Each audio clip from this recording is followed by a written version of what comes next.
Amigos, esta noche comenzamos con las vidas trágicas y a menudo olvidadas de las amantes de Zeus, el infame rey de los dioses, portador del trueno y, seamos sinceros, el novio problemático más grande de la antigua Grecia.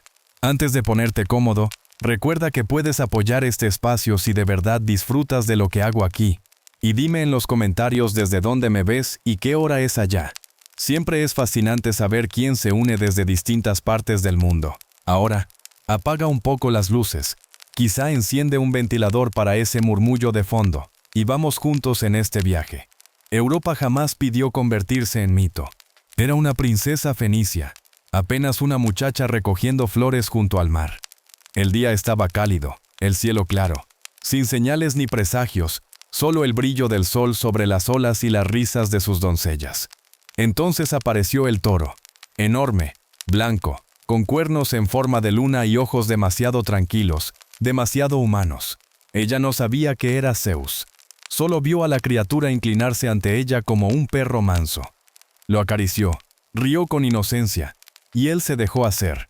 Europa, curiosa y confiada, subió a su lomo. El toro corrió, no solo por el prado, sino directo hacia el mar. Su risa se convirtió en gritos. La orilla desapareció, nadie pudo alcanzarla. Apretó su cuello mientras las olas crecían, y el mar la devoraba. Cuando llegaron a Creta, ya era tarde. El toro se transformó en dios, Zeus, desnudo en poder y soberbia. No hubo consentimiento ni palabra, solo la violencia disfrazada de divinidad. Él la violó, y después la colmó de regalos.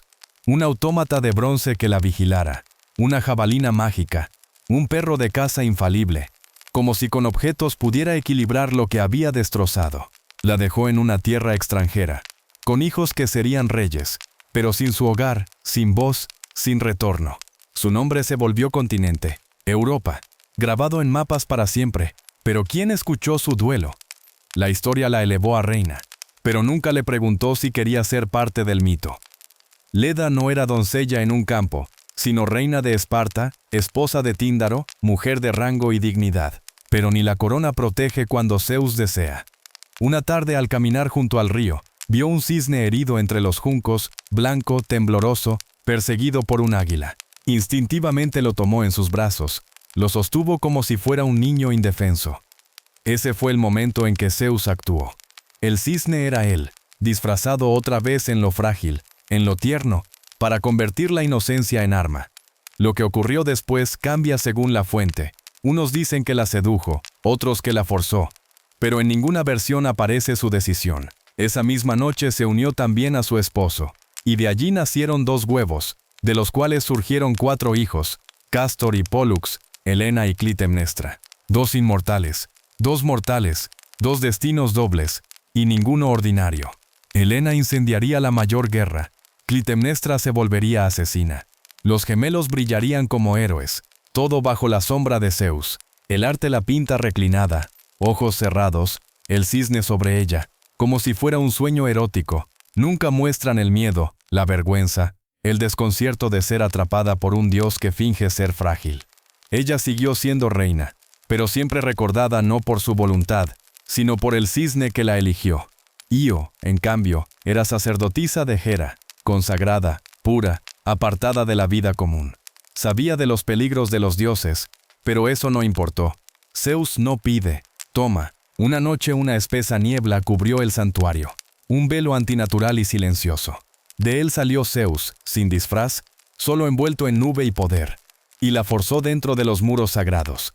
Cuando el humo se disipó, Hera ya sospechaba. Para ocultar la ofensa, Zeus la transformó en vaca blanca, de ojos tristes.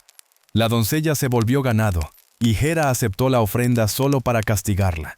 Puso a Argos Panoptes, el de los 100 ojos, a vigilarla. Io ya no podía hablar ni llorar, solo mugir bajo la mirada que nunca dormía. Hermes, enviado por Zeus, mató a Argos y los dioses celebraron esa hazaña. Pero nadie habló de lo que vino después. Hera mandó un tábano que la picaba sin descanso, obligándola a huir a través de tierras y mares, desde Grecia hasta Egipto. Siempre corriendo, siempre sufriendo. Al final Zeus le devolvió su forma, tuvo un hijo y fue venerada.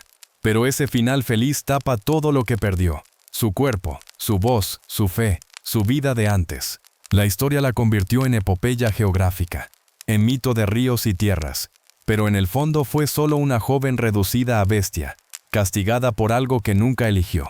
Semele no era doncella indefensa, sino orgullosa y hermosa, tan audaz que atrajo la atención de Zeus. Esta vez no hubo engaño inicial. Disfrazado de mortal, la cortejó con palabras dulces, la envolvió en tormentas de deseo. Ella lo aceptó, creyendo en el hombre, sin saber que era el dios del trueno disfrazado. Pero el poder no se comparte, se impone. Y Hera, celosa, sembró la duda en Semele, si realmente es Zeus, que se muestre en toda su gloria. La joven, ingenua, pidió verlo en su forma divina. Zeus accedió, aunque sabía que ningún mortal puede soportarlo. Su fulgor la consumió, reduciéndola a cenizas en un instante.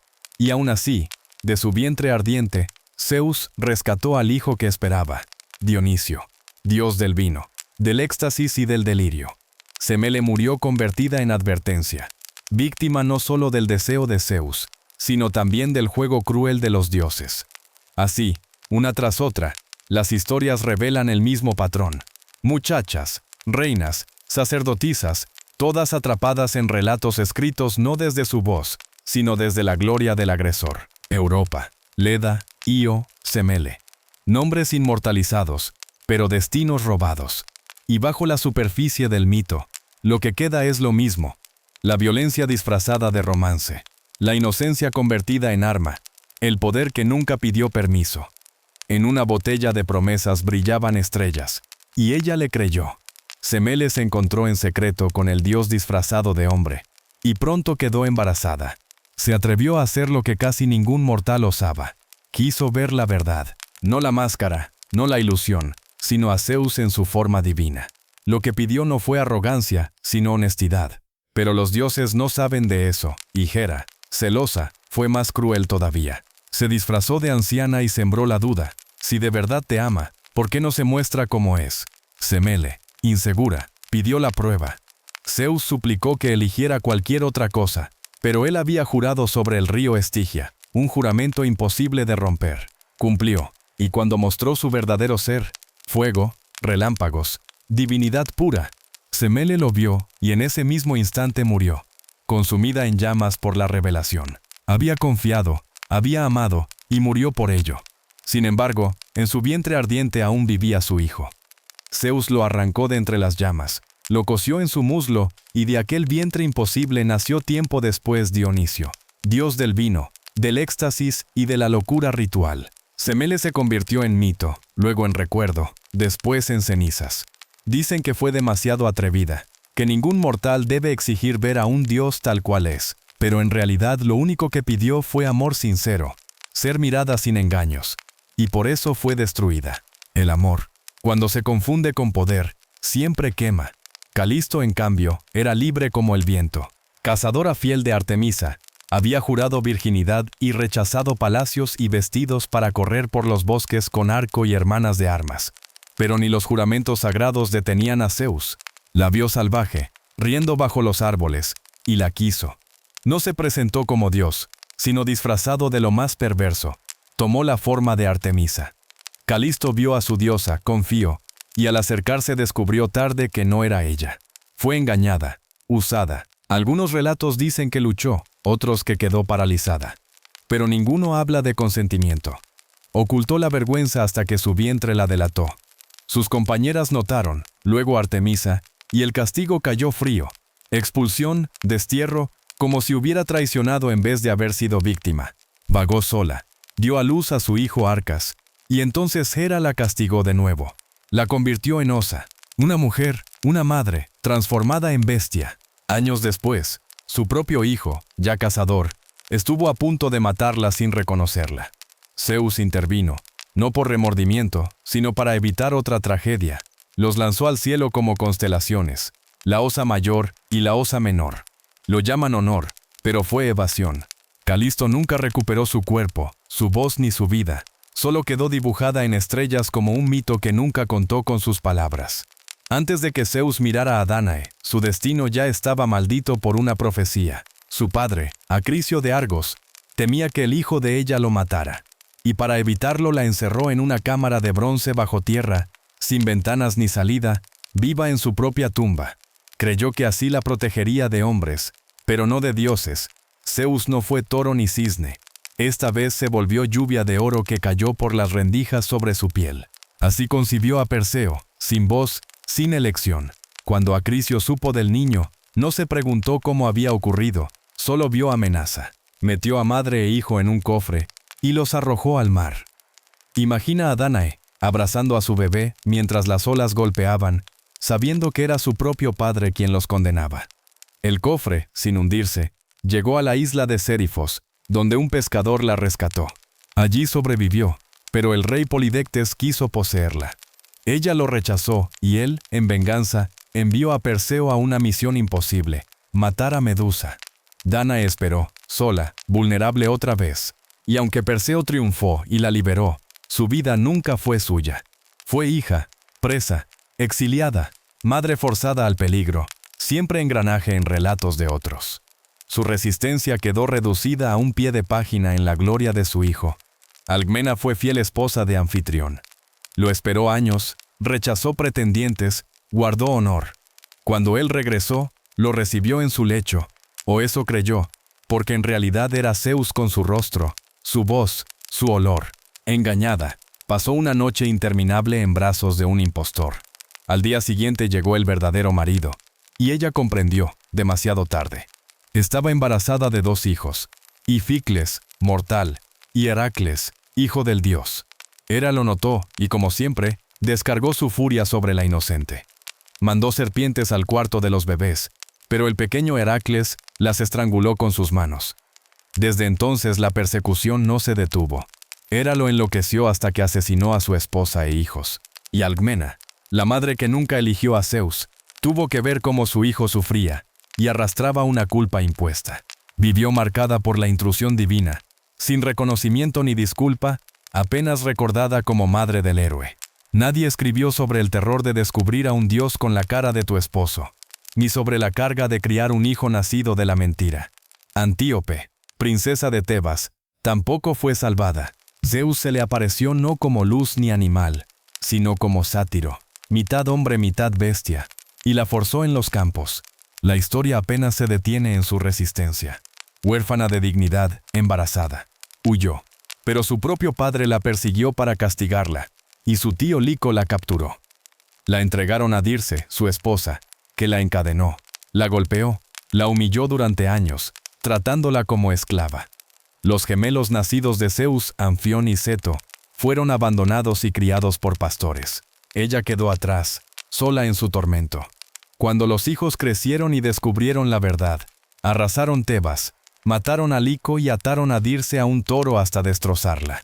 Se cuenta como justicia, pero nadie habla de Antíope después. Sí, fue liberada. Pero ¿qué significa libertad tras tanto dolor, tras ser despojada de todo? Como todas, quedó en las ruinas del poder de Zeus, marcada por violencia y olvido. Su cuerpo fue convertido en campo de batalla para la violencia divina y la crueldad humana. Ningún mito se detiene en su sanación, ningún poeta canta su recuperación. Su historia termina en el instante en que triunfan sus hijos, como si su único valor hubiera sido darles vida y no sobrevivir a todo lo que ocurrió antes. Antíope fue perseguida, encadenada y humillada por decisiones que nunca tomó. No pidió el amor de un dios, no pidió el odio de una reina, solo corrió entre bosques, dolor y vergüenza, hasta que sus hijos detuvieron la cacería en su nombre. Y aún entonces, nadie preguntó hasta dónde había llegado. Egina comenzó como tantas otras, con un deseo divino que no pedía permiso. Era una ninfa, hija del dios río Asopo, nacida junto al agua que debería haberla protegido.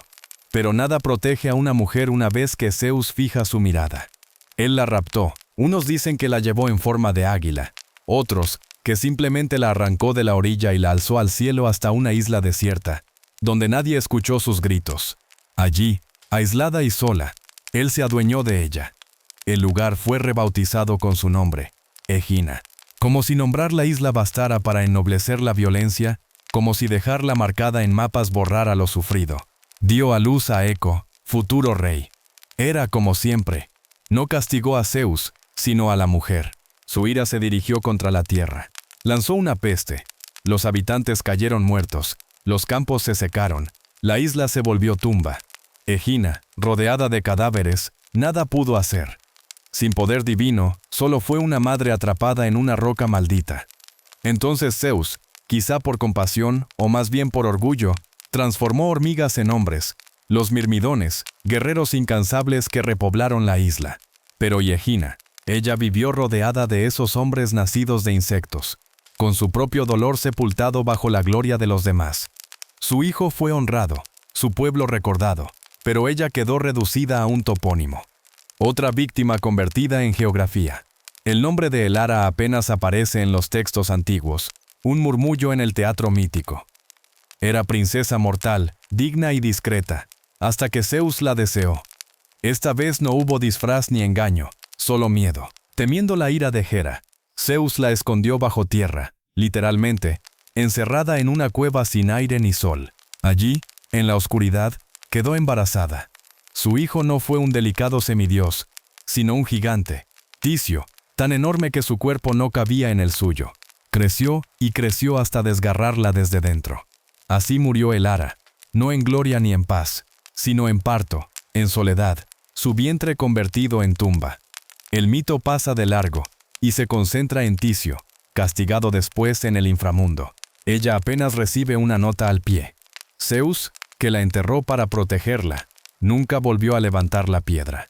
Los poetas la llamaron la oculta en la tierra, como si eso la hiciera enigmática, parte de un misterio cósmico.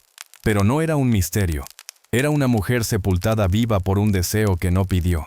Su voz, su miedo, su muerte quedaron bajo tierra, olvidados, porque ni siquiera el suelo pudo sostener el peso de un secreto divino. Metis no era mortal, era Titánide, diosa de la sabiduría y la astucia. La primera esposa de Zeus, su consejera y su igual. Ella no fue sorprendida en un prado ni en una cama. Lo acompañó, lo ayudó a ganar la titanomaquia, le dio estrategia y poder. Cuando la quiso, lo aceptó. Pero el poder nunca tolera rivales. Quedó embarazada y entonces llegó la profecía. Tendría primero una hija, después un hijo destinado a destronarlo. Zeus se inquietó, pero fingió calma. Un día, la convenció de transformarse en algo pequeño. Una gota, un soplo, un insecto, y la tragó. Metis no murió, siguió viva dentro de él pensando, creando, forjando armas para su hija. Los golpes resonaban en la cabeza de Zeus hasta que no pudo más y pidió a Hefesto que le abriera el cráneo. De la herida brotó Atenea, ya adulta, armada, brillante. El mundo celebró a Zeus por dar a luz a la diosa de la sabiduría, por llevarla en su mente como un milagro. Nadie preguntó por Metis, nunca salió, nunca fue honrada. Quedó encerrada para siempre en el vientre del dios que ayudó a erigir. Ella era la inteligencia detrás del trono, y fue devorada para que el trono no peligrara. Su hija fue venerada, ella borrada. Incluso una diosa sabia, poderosa, creadora, podía ser reducida a nada. Y así, una tras otra, las historias se repiten, ninfas, reinas, princesas, titánides, todas atrapadas, todas silenciadas. Sus nombres sobreviven como islas, constelaciones, madres de héroes o notas al margen de grandes epopeyas. Pero sus voces, sus heridas, sus vidas nunca fueron recogidas. Porque al final, en los mitos de Zeus, lo que más se repite no es el amor, ni la gloria, sino el olvido. En Tebas, nació una profecía tan antinatural, tan vil, que heló la sangre de su rey. Tu hijo te matará y desposará a tu esposa. Layo palideció. Yocasta enmudeció. Y el niño aún no nacido dejó de ser un regalo. Se convirtió en una amenaza, un presagio con forma humana. Cuando nació, sano, rosado, con los ojos abiertos al techo del palacio, no hubo celebración. Layo tomó la decisión. Le atravesó los tobillos y los ató con cuero, marcándolo, lisiándolo, como si así pudiera torcer el destino. Luego entregó al bebé a un sirviente y ordenó abandonarlo en las montañas. Sin nombre, sin cuna, sin despedidas. Pero aquel sirviente, movido por lástima o por miedo, no pudo cumplirlo. Lo entregó a un pastor de Corinto, un hombre de colinas, no de palacios. Y ese pastor, a su vez, lo llevó al rey y la reina de Corinto, Pólibo y Mérope, que no tenían hijos. Ellos lo llamaron Edipo, pie hinchado, un nombre que resonaría como un eco torcido de su destino. Lo criaron como suyo, ocultándole siempre la verdad. Creció amado, respetado, un príncipe con un futuro brillante, pero bajo su piel la maldición ya respiraba. Una profecía no se silencia con silencio. Edipo no sabía quién era, pero el mundo sí, y los dioses no olvidan. Su vida no sería suya por mucho tiempo. En los pasillos de Corinto el lujo no apagaba la duda. Una noche, en un banquete, un noble ebrio lanzó una risa cruel. «No eres hijo de reyes». Una burla, pero Edipo la llevó clavada como espina. Preguntó a Pólibo, preguntó a Mérope. Lo negaron con abrazos demasiado largos, sonrisas demasiado forzadas. El vacío persistió, y así fue a Delfos, buscando la verdad. La pitonisa no respondió lo que preguntó. Le entregó otro destino. Matarás a tu padre, te casarás con tu madre. El horror lo partió. Matar a Pólibo, desposar a Mérope. Jamás. Juró huir, juró salvarlos. Y en la huida cometió su primer error. Creyó escapar del oráculo, cuando en realidad se internaba en su tejido. Dejó Corinto y caminó cargando nada más que miedo y juramentos. Pero los dioses no revelan el futuro para que sea cambiado. Lo revelan porque no puede evitarse. Sus tobillos aún llevaban cicatrices del monte, pruebas de que el destino lo había marcado desde la cuna. Creía ser noble, creía hacer lo correcto, y cada paso lo acercaba a la tumba de su padre y al lecho de su madre. En un cruce de caminos estrechos se encontró con un anciano en carro, orgulloso, rodeado de sirvientes. El camino no alcanzaba para ambos. Discutieron. Un golpe, un insulto, y algo en Edipo se quebró. Respondió con violencia, rápido, feroz. Cuando la tierra tragó el silencio, el anciano yacía muerto. Sus hombres también, salvo uno que huyó. Edipo siguió caminando, limpiándose la sangre de las manos sin saber que aquel hombre era Layo, su verdadero padre. La profecía había comenzado a cumplirse no con rayos ni con voces celestes, sino con un altercado en el polvo. Ese es el modo de la fatalidad. No grita, susurra. Los cruces de caminos son sagrados en Grecia, puntos donde las decisiones tocan a los dioses. Edipo eligió orgullo sobre paciencia, violencia sobre calma. Es culpable. No sabía. Ese es el corazón de la tragedia. En su intento de huir del destino, lo abrazaba sin querer. Más adelante, llegó a Tebas. La ciudad se hallaba bajo el yugo de la esfinge, cuerpo de león, alas de águila, rostro de mujer. A cada viajero le imponía un enigma. ¿Qué camina en la mañana con 4 patas, al mediodía con 2 y al anochecer con 3? Los que fallaban eran devorados. Tebas se desangraba de hambre y miedo. Su rey había desaparecido. Su reina vestía luto. Edipo, cubierto de polvo, sin saber que la sangre de su padre aún manchaba sus sandalias, se atrevió. Escuchó el acertijo y respondió. El hombre. Niño gatea con 4, adulto camina con 2, anciano se apoya en un bastón, su tercera pierna. La esfinge gritó derrotada y se arrojó al vacío. El pueblo, en júbilo, lo coronó como héroe y como rey. El trono vacío, tras la muerte misteriosa de Layo, fue suyo, y con él la mano de la reina, Yocasta, su madre. Ella le ciñó la corona. Él tomó su mano, y ambos ignoraban que el oráculo ya había sido cumplido a medias. El asesinato y el matrimonio, disfrazados de victoria. Los años pasaron. Edipo gobernó con justicia, con bondad, escuchando al pueblo, protegiéndolo. Tuvieron 4 hijos. El destino, paciente, esperaba. Ni él ni Yocasta sospechaban que cada caricia, cada beso, cada cuna acunada, era otro giro de la profecía.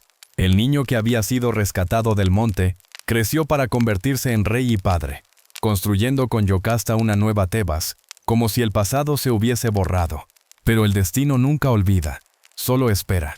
Una mañana la ciudad comenzó a pudrirse. Una peste barrió las calles como castigo divino. Los campos se secaron. El ganado caía muerto. Las mujeres perdían a sus hijos en los vientres. Los dioses habían vuelto la espalda.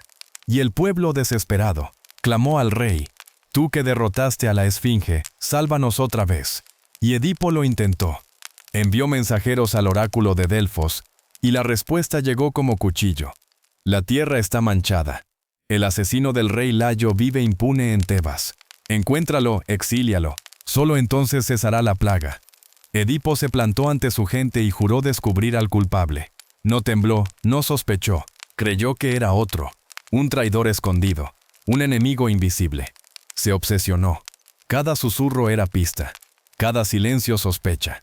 Interrogó a testigos, llamó a profetas, buscó sin descanso, y cuanto más escarbaba, más cerca estaba de sí mismo. Creía sanar a su pueblo, pero cavaba en su propia tumba. Los dioses no tronaron, no enviaron rayos, solo esperaron, porque él era a la vez la peste y el remedio, el juez y el culpable. El rey al que prometió vengar era el padre que había matado. La reina a la que besaba cada noche era la madre que lo había parido. Cuando las respuestas humanas fallan, se busca a quienes escuchan a los dioses. Edipo convocó a Tiresias, el profeta ciego que veía más que los ojos. Pero el anciano no quiso hablar. Guardó silencio como una tumba. «Habla», ordenó el rey, «por el bien de la ciudad. Dime quién mató a Layo». Tiresias se estremeció. «No quieres la verdad». «La quiero». «No puedes soportarla». Edipo, enceguecido por la ira, lo acusó de traidor, de conspirador. Y entonces el profeta soltó la palabra que lo destrozaría. «Tú eres el asesino que buscas. Eres el esposo de tu madre, el hijo que mató a su padre». El silencio cayó como piedra. Jocasta palideció. Edipo rugió negando. Llamó loco al vidente, títere de enemigos, impostor. Pero la semilla ya estaba sembrada. Y las semillas de profecía siempre germinan. Tiresias se marchó sin más. No necesitaba convencer. Había abierto la grieta. Edipo se quedó en el salón, rodeado de murmullos, jurando inocencia, negando lo imposible. Pero la duda, una vez nacida, nunca muere. En el fondo de su mente resonaba de nuevo el eco de Delfos. «Matarás a tu padre, te casarás con tu madre». Jocasta intentó salvarlo con ternura. Le acarició las manos y sonrió débil.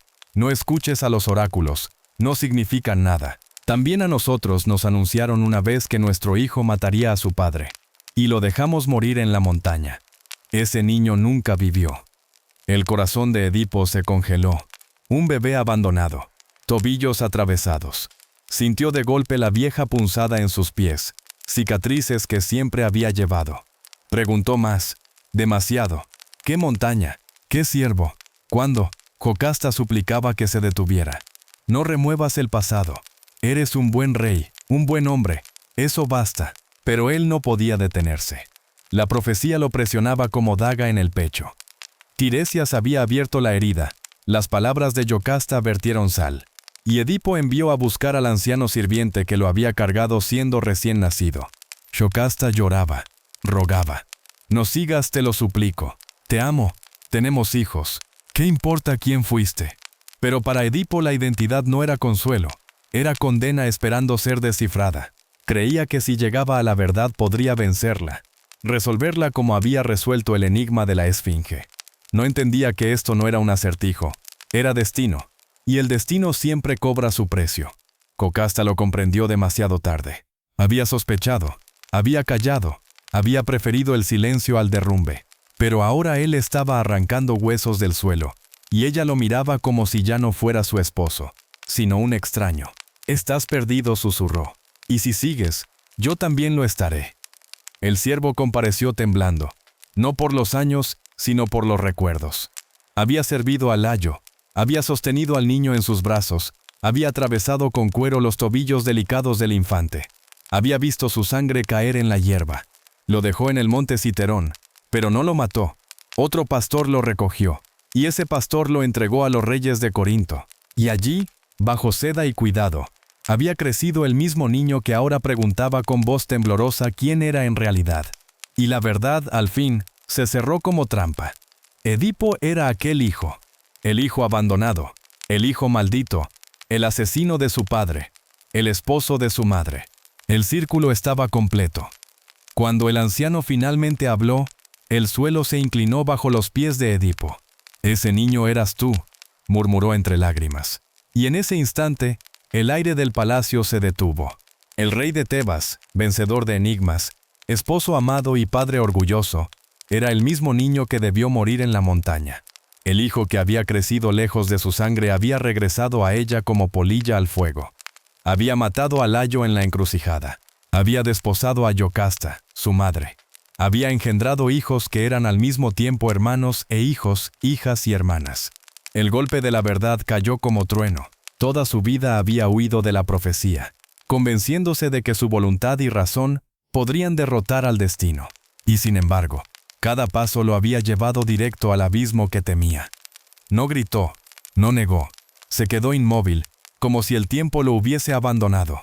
Sus identidades, príncipe, exiliado, salvador, rey, se desmoronaron en un solo aliento.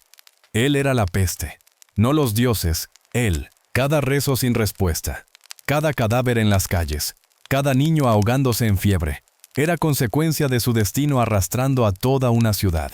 Había jurado encontrar al asesino de Layo y expulsarlo, y ahora sabía que ese asesino estaba frente a él mismo.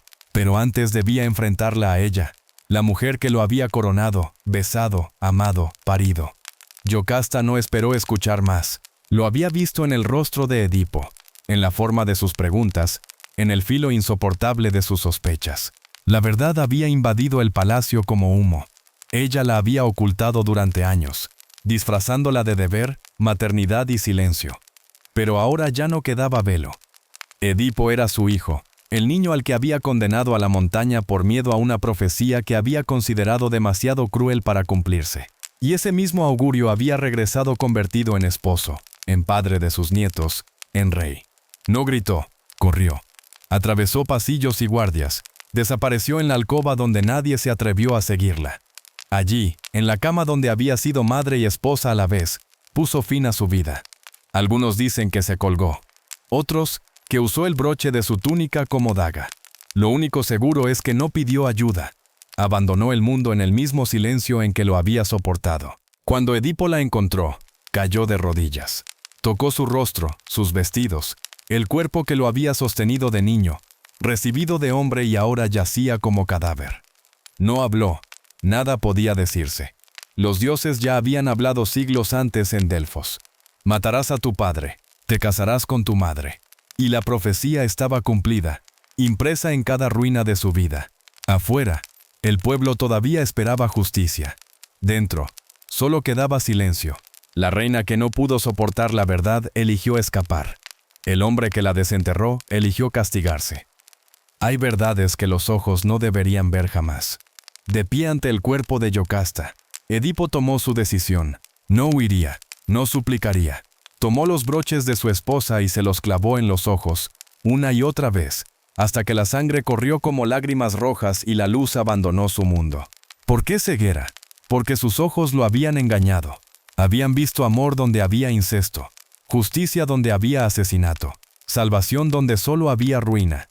Habían mirado todo y comprendido nada. Por eso los destruyó. Salió del palacio convertido en horror viviente. Túnicas manchadas, rostro destrozado, manos extendidas como un mendigo. El pueblo gritó, se tapó el rostro, apartó la mirada, pero él no se escondió. Esto es justicia, proclamó. Había jurado expulsar al asesino de Layo. Yo soy ese hombre. Expulsadme. Devolvedle el aire a Tebas. Nadie se movió, ni siquiera Creonte, hermano de Yocasta. Edipo ya no era rey, ni salvador, ni familia. Era solo un hombre quebrado, con pasado maldito y sin futuro. Pidió el exilio. Rogó no volver a ver a sus hijos, que eran también sus hermanos. El pueblo atemorizado obedeció. Y el héroe que un día se había erguido en las puertas para responder enigmas y derrotar monstruos, salió cojeando hacia la oscuridad. No porque no pudiera ver, sino porque al fin comprendía. Edipo abandonó Tebas, no como rey, sino como sombra. Ciego, descalzo, vestido con harapos, caminó por la tierra guiado solo por Antígona, su hija niña que ya cargaba con el peso de sus pecados. No buscaba compasión, solo silencio. Vagó por ciudades y templos, por bosques y tumbas, y en su ceguera aprendió a hablar con dulzura y a pensar con hondura. Había sido príncipe, salvador, rey, monstruo. Ahora era pregunta, ¿era culpable? ¿Estaba maldito? ¿O era simplemente humano? Los dioses habían escrito el guión, pero nunca le dijeron cómo debía sentirlo. Ama agra nama agra. Pasaron los años. Su barba creció, su voz se volvió áspera. Antígona lo sostuvo siempre, amándolo no por inocencia, sino porque era suyo. Y al fin llegaron a Colono, sagrado a las Erinias. Allí Edipo se sentó bajo los árboles y susurró: «Estoy listo». Algunos dicen que los dioses lo perdonaron, otros, que la tierra lo tragó en trueno, borrando su cuerpo y dejando solo leyenda. No murió como rey ni como monstruo, sino como hombre que cargó su maldición. Un hombre que no pudo cambiar el destino, pero lo enfrentó. La historia de Edipo no es solo tragedia, es advertencia. Conocer la verdad no siempre trae paz. El destino nombrado no se puede eludir. Y a veces lo más heroico que puede hacer un hombre es enfrentarse a sí mismo. Mucho antes de que Atenea respirara por primera vez, ya era amenaza para el Olimpo. Zeus, victorioso, sentado en su trono de relámpagos, había destronado a Crono, su padre, acabando la era de los titanes. Pero en lo profundo temía una verdad. El poder que había robado podía serle robado.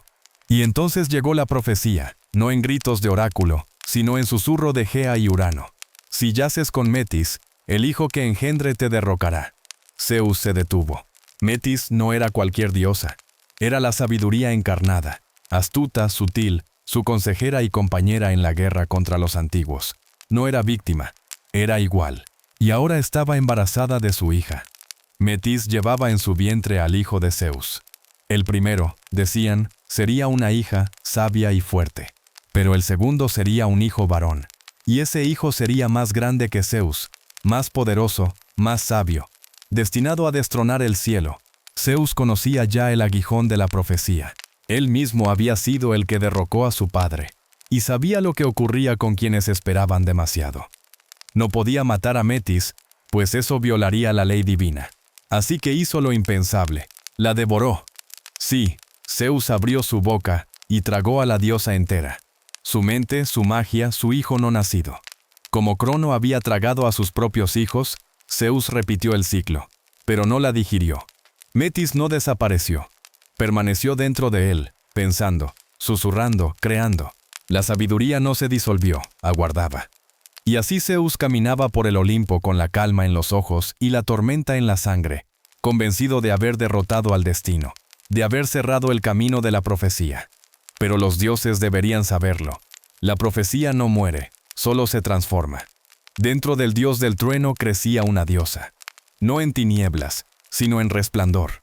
No en miedo, sino en armadura. No nacería con sangre, sino con desafío.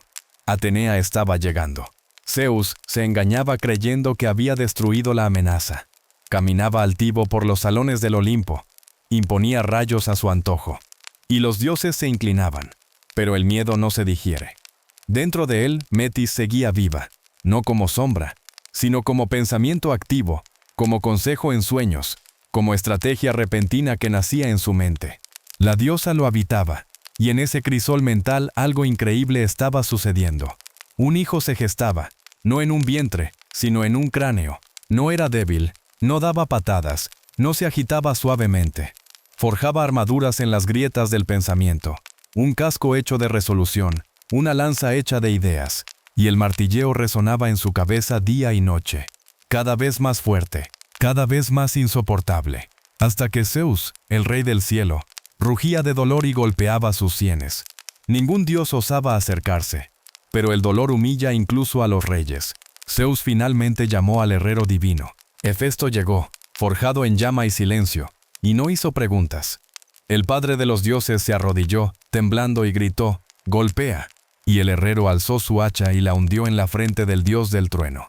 El crujido se escuchó en todos los rincones del mundo, y de la fractura del cráneo de Zeus emergió ella, una diosa completa envuelta en luz y en armas, Atenea. Con casco dorado, lanza en mano, escudo resplandeciente, ojos de acero pulido. No lloró, no cayó, se irguió de inmediato. No nació en secreto, sino en tormenta. No nació con ternura, sino con furia lúcida. Y por primera vez, el Olimpo contempló algo que ni Zeus podía contener. No fuego, no rayo, sino razón. Cuando Atenea surgió del cráneo de su padre, el Olimpo no rugió, cayó. Los dioses, acostumbrados a ver monstruos nacidos del caos, venganzas del mar, amantes brotados de la espuma, jamás habían presenciado algo semejante. Una diosa nacida no de cuerpo, sino de mente, no de vientre ni de hueso, sino de pensamiento puro. Alta, brillante, dorada, perfecta. Su escudo centelleaba como sol en bronce, y sus ojos no ardían como llamas. Calculaban, pesaban, observaban. Ella no era el fuego de la guerra, era su disciplina, y no pronunció palabra. No necesitaba.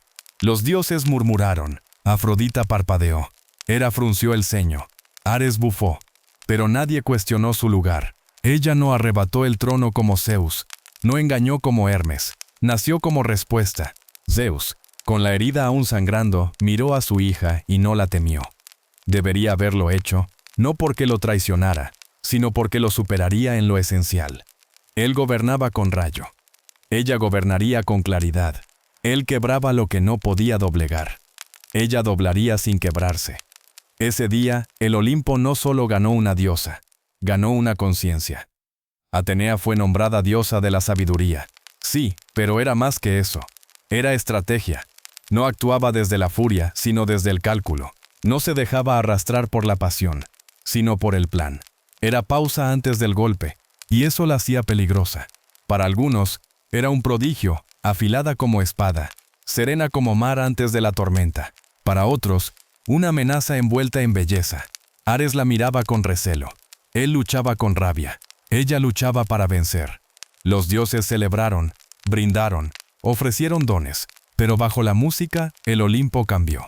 Porque ahora existía alguien que no gritaba, no seducía, no manipulaba ni destruía. Pensaba. Y cuando Atenea piensa, el mundo cambia no con trueno, sino con estrategia. Zeus tuvo muchos hijos, dioses de vino y de guerra, de música y de engaño, cada uno con dones, cada uno con defectos. Pero Atenea era distinta. Ella era solo suya, no engendrada por deseo, sino por pensamiento. Nacida del dolor, no de la pasión. Eso la hacía diferente. No la regían impulsos, no pedía favores ni temía castigos. No temblaba ante su ira ni lo halagaba en exceso. Lo desafiaba, no con gritos, sino con la calma que hiere más. Preguntaba, aconsejaba, discrepaba. Los demás hijos eran reflejos de Zeus, llamas que alimentaban su tormenta. Atenea era lo opuesto, espejo, contención, la cara del poder que no pregunta puedo, sino debo, y eso lo inquietaba. La adoraba. Sí, le otorgaba honores, elégida, un lugar a su derecha, incluso el rayo en su ausencia. Pero en esa confianza había miedo. No miedo a la traición. Atenea jamás quiso destronarlo. Miedo a la irrelevancia. Ella no necesitaba gritar para imponerse. Cuando en el Olimpo estallaban disputas, rara vez alzaba la voz. Esperaba, observaba, y cuando hablaba el silencio la seguía.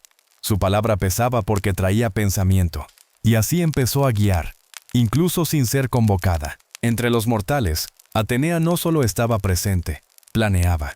Volvía batallas con susurros, no con gritos, y entonces Zeus entendió la verdad. No había devorado a la amenaza, la había criado. La profecía había dicho que un hijo de Metis lo destronaría. Pero Atenea no necesitaba un trono para cambiar el Olimpo.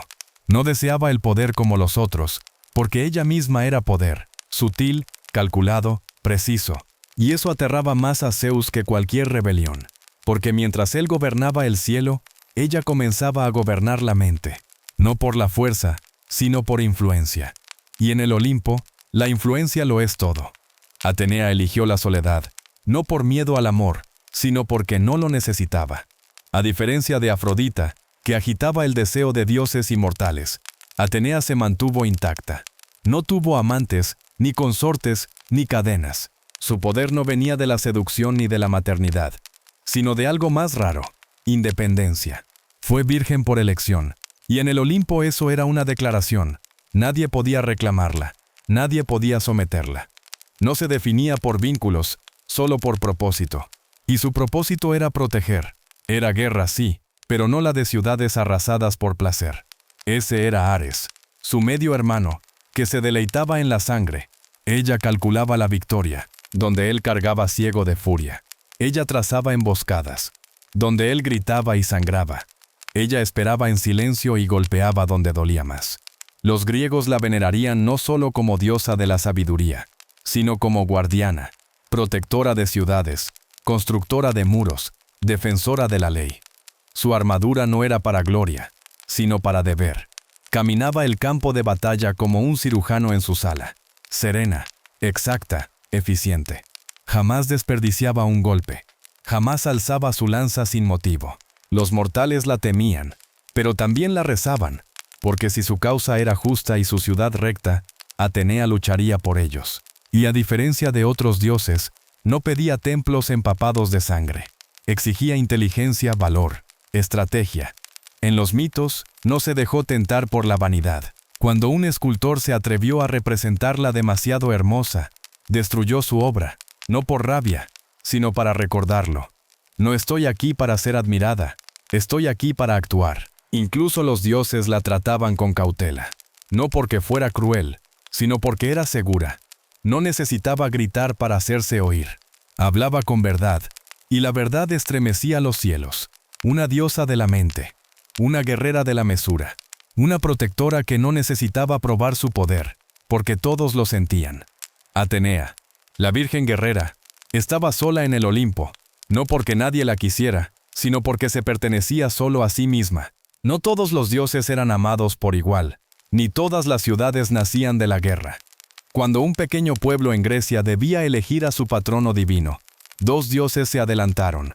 Poseidón, señor del mar, golpeó la tierra con su tridente, y de la grieta brotó un manantial de agua salada, imponente, feroz, un regalo del mar. Luego Atenea, sin tormenta, sin despliegue, tocó la tierra con su mano y de ella nació un olivo, fuerte, fecundo, de raíces profundas, símbolo de paz, de sabiduría, de resistencia. Los dioses guardaron silencio. El pueblo eligió a Atenea. Llamaron a su ciudad Atenas, no por las mareas, sino por la diosa de la mente. Ella no fue su reina, fue su ejemplo. Los atenienses no la adoraban por su ira, sino por su contención. Veían en ella un poder que escucha antes de golpear, que defiende pero no domina, que construye, enseña y perdura. El Partenón se alzó en su honor, un templo de mármol y equilibrio, con su imagen solemne, lanza en mano, sabiduría en los ojos. Así, mientras otros dioses reinaban desde arriba, Atenea caminaba entre las mentes, convirtiéndose en el latido de una civilización que sobreviviría a imperios. En Lidia vivía una muchacha con manos de hilo y genio. Aracne, no era noble ni divina, solo una mortal cuyo telar hipnotizaba. Su arte deslumbraba tanto que la soberbia comenzó a crecer, y dijo lo prohibido: tejo mejor que Atenea. La diosa lo oyó, no porque dudara de su poder, sino porque aquello insultaba su propósito. También era diosa de la artesanía, de la destreza que construye civilizaciones. Bajó a la tierra disfrazada de anciana y le advirtió: humíllate, agradece, di que tu don viene de los dioses. Pero Aracne, desafiante, respondió: si es mejor, que lo demuestre. Atenea reveló su forma y aceptó el duelo. 2 telares, 2 manos, un reto. La suya mostró el esplendor del Olimpo, Zeus en su trono, Poseidón en su furia, ella misma en gloria, cada hilo, perfecto. Pero Aracne tejió otra verdad: Zeus engañando mujeres, Apolo persiguiendo ninfas, los dioses crueles, celosos, mezquinos, y lo hizo con perfección. Incluso Atenea lo supo. No había error. La muchacha había tejido la verdad con belleza. Y la verdad hiere más que la ofensa. Atenea no gritó, no destruyó. La tocó y la transformó en araña. No por ira, sino por compasión. Una criatura que tejería por siempre, sin orgullo ni aplausos, solo seda y silencio. Así nació la primera araña. Y Atenea se apartó, no con odio, sino con respeto y tristeza, porque no había aplastado a una rival, sino reconocido a un reflejo. Su escudo, el égida, era más que defensa, era terror. En su centro estaba el rostro de una gorgona, Medusa. Antes de ser monstruo había sido hermosa, sacerdotisa en su templo, pero Poseidón la violentó allí mismo, profanando el santuario. Atenea, furiosa no contra él sino contra la vergüenza, la transformó en gorgona, cabellos de serpientes, mirada letal. Años después, el héroe Perseo fue enviado a matarla. Atenea le dio su escudo, pulido como espejo para evitar su mirada. Lo guió en el golpe, y cuando Medusa cayó, tomó su cabeza para sí. No como trofeo, sino como advertencia. Un recordatorio de que la sabiduría no siempre es suave, que la justicia a veces viste rostro monstruoso, que incluso los dioses cargan culpas. Cuando Atenea levantaba su escudo, los enemigos no veían solo a una diosa, veían el peso del dolor y de la furia convertidos en fuerza, y huían, no de ella, sino de lo que había elegido cargar. Atenea era estrategia, justicia y contención. Pero ni ella pudo frenar el destino. En Troya, la guerra ardía como leña esperando chispa. Los dioses tomaron partido, y Atenea se puso del lado griego, no por placer en la sangre, sino por un agravio. París de Troya había declarado más bella a Afrodita que a ella. Aún así, incluso en la guerra buscaba guiar más que destruir. Y entre los mortales, uno la cautivó, Aquiles. No lo amaba por su furia, sino por su mente. Bajo su rabia había cálculo. Ella le susurraba estrategias, sostenía su escudo, frenaba su mano cuando la ira lo cegaba. Pero Atenea sabía lo que él no. Estaba condenado. Había elegido entre una vida larga y oscura o una corta y eterna. Eligió la segunda, gloria a cambio de paz, memoria a cambio de tiempo, y ni la diosa podía cambiarlo. Lo acompañó mientras la guerra se tornaba más cruel. Vio morir a Patroclo bajo lanzas troyanas, disfrazado con la armadura de su amigo. Sintió el grito de Aquiles al enterarse, un grito que desgarró no el aire, sino el alma. Aquiles volvió al combate como un muerto en vida. Atenea no lo detuvo, lo armó, lo fortaleció y lo dejó marchar. Mató a Héctor, sí, ardió más brillante que cualquier héroe, pero pronto caería también, atravesado no por lanzas humanas, sino por la flecha del destino. No fue la fuerza bruta quien venció a Aquiles, sino las manos frías del destino. Y Atenea, diosa de la sabiduría, de la guerra y de la razón, solo pudo contemplar. Lo había guiado, protegido, incluso amado a su manera divina, pero no pudo salvarlo, porque ni los dioses deshacen las decisiones de los mortales, sobre todo aquellas que los conducen tanto a la gloria como a la ruina. Mientras otros exigían adoración, Atenea ofrecía otra cosa, herramientas.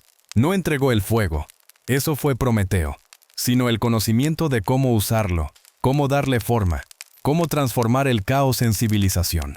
No fue diosa de la caza ni de la cosecha, sino del arte, de la invención, de las manos que construyen, de las mentes que diseñan, de los ojos que ven posibilidades en la piedra, la tela y la madera.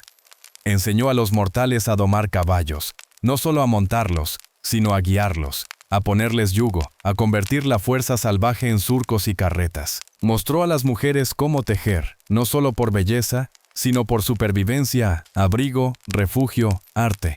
Les dio el olivo, un regalo más valioso que el oro, fruto para comer, aceite para cocinar y ungir, madera para esculpir y arder, un árbol que pedía paciencia y devolvía abundancia.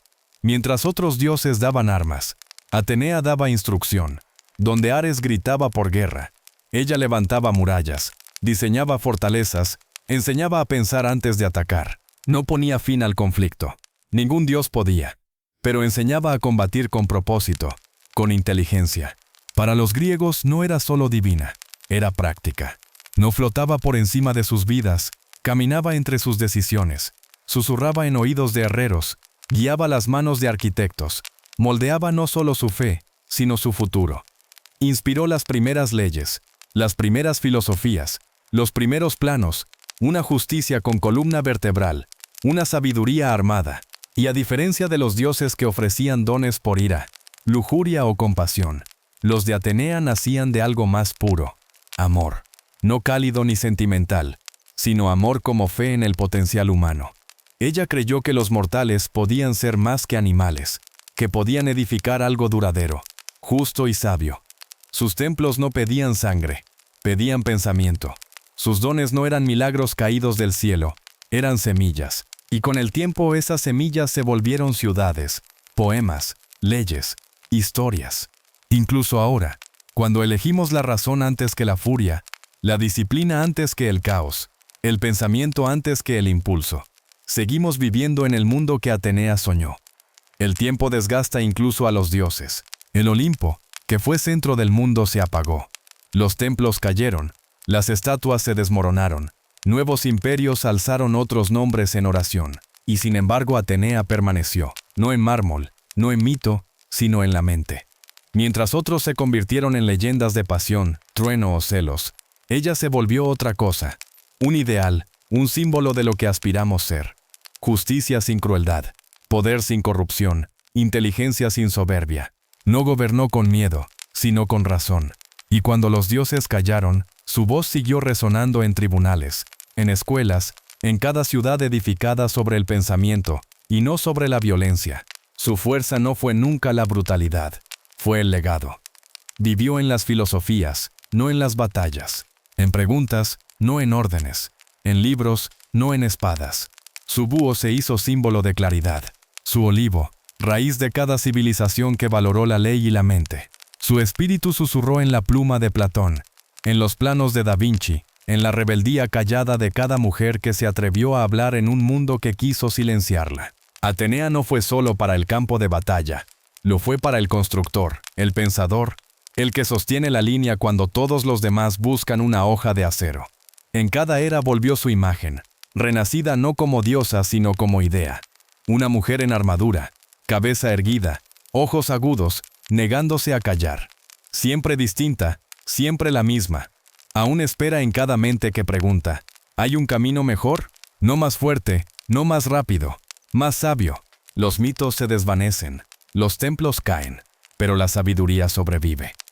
Y si escuchas, cuando el mundo grita y la razón parece ceniza, quizá oigas su voz de nuevo, no gritando ni llorando, solo pensando. Atenea no nació para reinar en el Olimpo, nació para sobrevivirle. Antes de que el dios dorado de la música o la cazadora de plata respiraran, su madre fue perseguida. Leto no era reina del Olimpo, era Titánide, suave y sabia, pero llamó la atención de Zeus, y cuando quedó encinta de gemelos, el cielo contuvo el aliento. 2 hijos divinos, aún no nacidos, ya agitaban el mundo. Hera, esposa de Zeus, ardió de celos, no solo por la traición. Las infidelidades de Zeus eran tan constantes como el trueno, sino porque esos hijos serían poderosos, destinados, un niño y una niña, Apolo y Artemisa. Así que lanzó una maldición terrible. Ninguna tierra bajo el sol ofrecería refugio a Leto, ningún pueblo, ninguna isla, ningún suelo. Vagó entonces embarazada por montañas y desiertos, entre puertas cerradas, entre animales que huían de ella. Y tras sus pasos, la seguía una sombra reptante.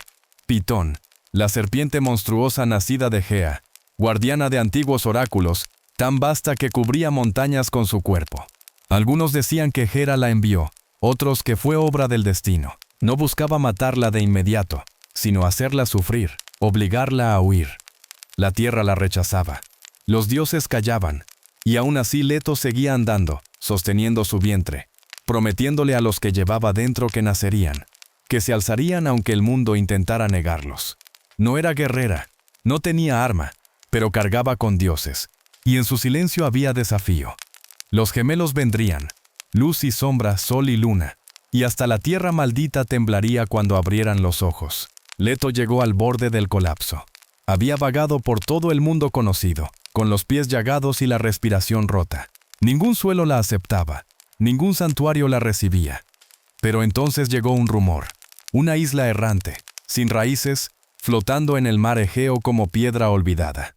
Delos, sin riqueza ni ejércitos, ignorada por dioses y hombres. Precisamente por eso era perfecta. No estaba sujeta a la maldición. Leto llegó bajo un cielo pálido. Se derrumbó sobre sus rocas. El dolor del parto ya la desgarraba. Los gemelos se agitaban, impacientes divinos. La isla, que siempre había vagado a la deriva, tomó una decisión imposible. Echó raíces en el fondo del mar. Se fijó, se volvió tierra, se volvió hogar, al menos por un instante. Era un acto de rebeldía contra Hera misma. Delos ofreció a Leto su único olivo para sombra, sus acantilados para resguardarla de la serpiente que rondaba sin poder alcanzarla. Y allí, en soledad, acompañada solo por ninfas y viento, dio a luz. Primero nació Artemisa, la cazadora, doncella de plata, silenciosa y sabia incluso en su primer aliento. No lloró, observó, y después, tras 9 días más de dolor, su hermano Apolo se preparaba para surgir, con el sol en los ojos y la música en la voz, destinado a iluminar el mundo. Tras un tormento de 9 días de dolor y espera, Leto finalmente dio a luz al segundo de sus hijos, Apolo, resplandeciente como el amanecer, iluminando el árido suelo de Delos con un fulgor dorado. Su primer llanto no fue un lamento, sino música, un eco que atravesó las olas como un himno. Así, con su nacimiento, la maldición quedó rota. Delos, antes apenas una roca errante en el mar, sin raíces ni destino, se volvió tierra sagrada, el primer refugio que osó desafiar la voluntad de Hera y ofrecer cobijo a la madre perseguida. No tenía templos ni ejércitos ni riquezas, pero tenía algo más poderoso, compasión, y esa elección la volvió eterna, porque la grandeza no siempre comienza con la fuerza, sino con el gesto de proteger a quienes el mundo rechaza. Los gemelos llegaron juntos, pero no iguales. Artemisa emergió primero, silenciosa, grave, con una mirada que parecía conocer los secretos del bosque antes de haberlo visto. Era la luna aún apagada, esperando brillar. Apolo, en cambio, llegó después, impaciente con un grito que desgarró el horizonte, dorado en piel, radiante en mirada, como si el propio sol hubiera tomado forma en un niño. Donde Artemisa susurraba, él cantaba. Donde ella guardaba sombras, él liberaba luz.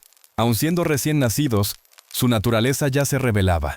Las aves alzaban vuelo al reír él, y las flores se inclinaban hacia su calor.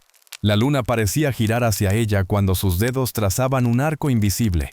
Eran opuestos, eran equilibrio, sol y luna, claridad y silencio, furia y calma. Leto lo sostuvo exhausta pero triunfante. Había pagado el precio de su dolor para ofrecer al mundo a dos dioses destinados a marcar eras. Sin embargo, incluso en la calma de ese nacimiento, una amenaza permanecía. Phaethon, el monstruoso guardián engendrado por Gea, aún acechaba. No había olvidado cómo Leto escapó bajo su sombra. El antiguo dragón de escamas negras como tormentas no era simple bestia, era memoria encarnada, guardián de los oráculos primordiales, un coloso que se enroscaba en el monte Parnaso custodiando Delfos, donde la tierra misma susurraba secretos. Phaethon no respondía a dioses, solo a la tierra, y su mirada ardía como brasas. Su veneno corroía montañas. Había gobernado aquel lugar por siglos, reinando mediante el miedo. Pero algo en el mundo estaba cambiando. El muchacho de luz había nacido, y el viejo monstruo lo presentía. Lo que estaba en juego no era venganza, sino supervivencia. Apolo creció rápido, con el fuego del destino en el pecho. Escuchaba relatos de Phaethon y no temblaba. Entendía que aquel ser no era simplemente un obstáculo, sino la personificación del miedo mismo, del pasado que ahogaba la voz de la verdad. Delfos le pertenecía no por linaje, sino porque la claridad debía reemplazar al terror. No buscaba gloria, buscaba justicia, liberar el oráculo para que hablara con luz y no con sombras. Y para ello no necesitaría ejércitos ni truenos, sino un arco. Hefesto, el dios herrero, vio en el joven algo más que audacia, y forjó para él un arma distinta, un arco de oro y plata, preciso como un pensamiento, afilado como una revelación. Cuando Apolo tensó su cuerda por primera vez, el aire mismo contuvo la respiración. Artemisa lo observaba siempre. Ella también blandía un arco, plateado como la luna. Le advirtió con voz serena pero cortante. No solo es una bestia, es memoria, es miedo, y solo tendrás una oportunidad. Él respondió sin vanidad. Entonces seré precisión. No lo guiaba la soberbia, sino el recuerdo de su madre huyendo descalza, acosada por el monstruo. No quería destruir un cuerpo, quería purificar un lugar. Al alba partió hacia Delfos. No vestía armaduras ni coronas, solo llevaba el arco en la mano y la promesa en el alma. Cada paso hacia el monte Parnaso resonaba como si la historia lo acompañara. Phaethon lo esperaba, desplegando sus anillos gigantescos entre riscos y laureles, sus ojos rojos brillando con una advertencia. Soy más antiguo que tu nombre. He custodiado esta tierra desde que respira. Apolo no vaciló. No he venido por tu edad, sino por tu sombra. La batalla fue un choque de eras. La primera flecha salió como un rayo de sol y atravesó las escamas, arrancando un rugido que estremeció valles y cielos. El monstruo contraatacó con veneno y furia, desgarrando árboles y peñascos. Pero Apolo no era fuerza bruta, era luz en movimiento. Cada disparo apuntaba no al corazón, sino a la podredumbre, a la oscuridad enquistada en el oráculo. Flecha tras flecha, El joven dios fue cortando los hilos del miedo.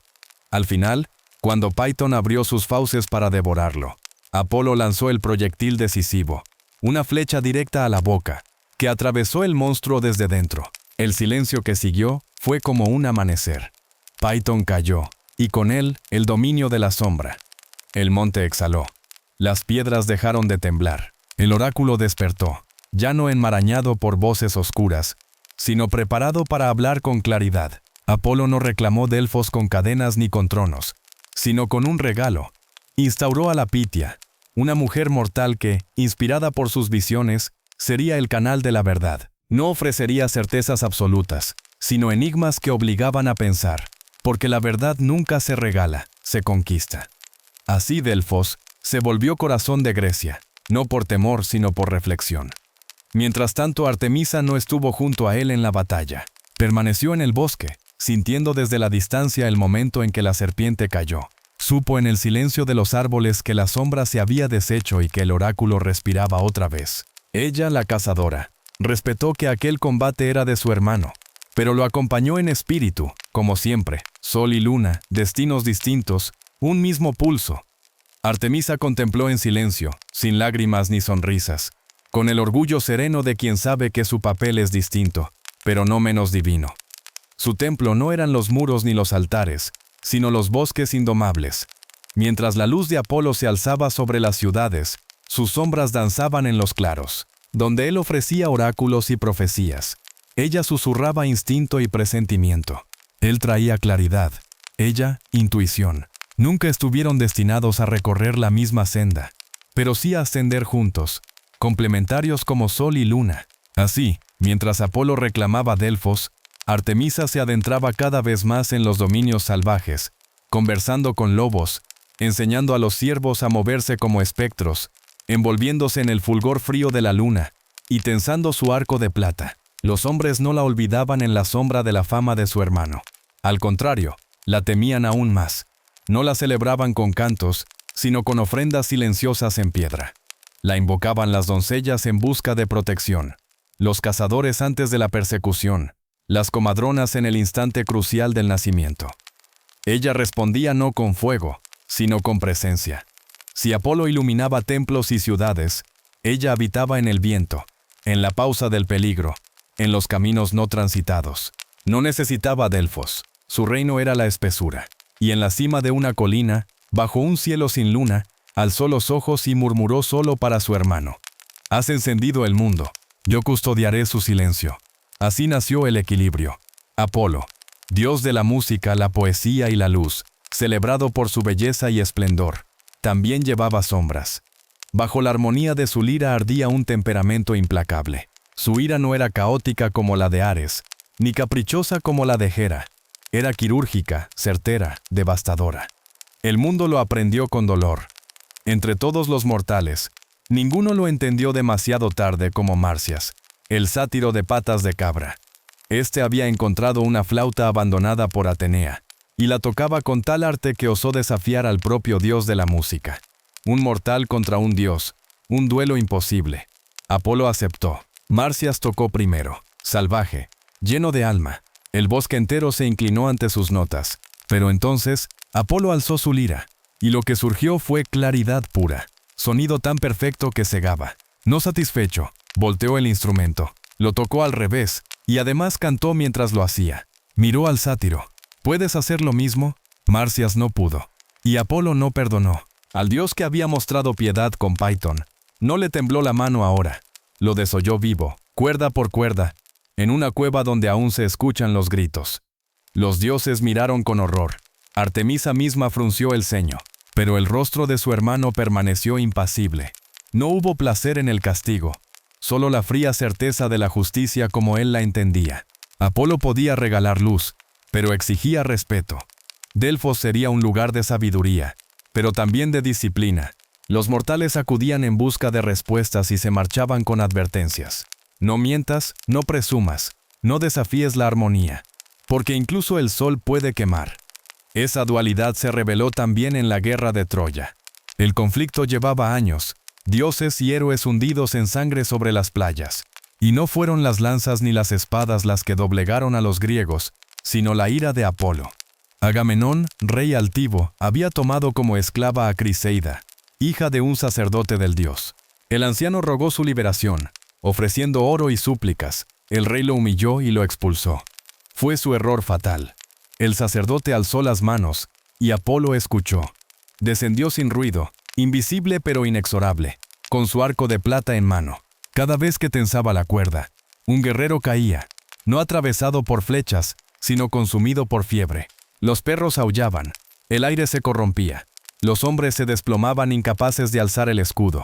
Los caballos agonizaban, las hogueras ardían solas. Día tras día, la peste devoraba el campamento. El ejército entero buscó respuestas, y todos los oráculos coincidieron. Era Apolo, el luminoso, el sanador, pero también portador de plagas. Solo cuando Criseida fue devuelta intacta, sin oro ni condiciones, el dios levantó la mano. La peste cesó, pero la lección quedó grabada, porque ese era Apolo, luz y música, profecía y claridad, pero también disciplina y castigo. El sol podía sanar, pero también podía abrazar, y jamás permitiría que el mundo lo olvidara. Apolo no era solo luz y armonía, era equilibrio. Si los mortales cruzaban la línea, si la justicia era burlada, si los juramentos sagrados se rompían, él respondía no con furia, sino con corrección. Y a diferencia de otros dioses, Apolo no gritaba, actuaba en silencio con certeza, con devastadora precisión. Los griegos siguieron rezándole por salud, por música, por guía, pero siempre con un murmullo de temor, porque sabían lo que pocos se atrevían a decir en voz alta, que el Dios que curaba también podía negarse a hacerlo. Y cuando el sol desaparece detrás de una tormenta, no es la oscuridad lo que asusta, sino saber quién la colocó ahí. La guerra terminó, los templos envejecieron, pero los nombres de Apolo y Artemisa permanecieron grabados, no solo en piedra, sino en el pulso mismo de la vida. No estaban destinados a gobernar por la fuerza, estaban hechos para guiar. Artemisa permaneció en lo salvaje, intacta por tronos o coronas. Las doncellas susurraban su nombre bajo la luna. Los cazadores dejaban ofrendas en los límites del bosque. Las madres invocaban su protección en los dolores del parto, pidiendo fuerza o piedad. Ella respondía con silencio, con instinto, con pura presencia. No necesitaba templos. Su santuario era la naturaleza. Apolo, en cambio, se convirtió en el hilo dorado del tapiz de la civilización. Su música dio forma a las primeras canciones de la lira. Su voz habló a través del oráculo de Delfos durante 1000 años. Poetas, escultores, médicos y legisladores lo buscaban. No por fuego ni milagros, sino por claridad. No era el Dios que forzaba la mano, era el Dios que iluminaba el camino y dejaba que la elección fuera tuya. Juntos, los gemelos encarnaban el equilibrio, donde Apolo traía ley, Artemisa traía instinto, donde él revelaba verdad, ella guardaba misterio, donde él calentaba, ella enfriaba, donde él brillaba en oro, ella se movía en plata. Nunca reinaron en el Olimpo, pero lo moldearon. Más aún, moldearon a los mortales, porque su poder no estaba solo en lo que daban, sino en lo que negaban. Artemisa jamás domesticó lo salvaje, lo dejó libre. Apolo nunca respondió a cada súplica, permitió la duda, y en esa renuncia crearon algo raro entre dioses, crecimiento. No eran solo protectores, eran espejos, reflejando lo mejor y lo peor de quienes los adoraban. Y hasta hoy, cuando un niño siente el estremecimiento de la luna sobre la piel, cuando un músico descubre melodía en el silencio, cuando un buscador se arrodilla en un cruce de caminos pidiendo no rescate sino claridad, los gemelos aún están ahí. Uno observando entre los árboles, el otro tarareando detrás del sol, porque los dioses pueden desvanecerse de los templos, pero no del corazón, y menos aquellos nacidos en el exilio que eligieron ser más que objetos de culto, eligieron volverse parte de nosotros para siempre.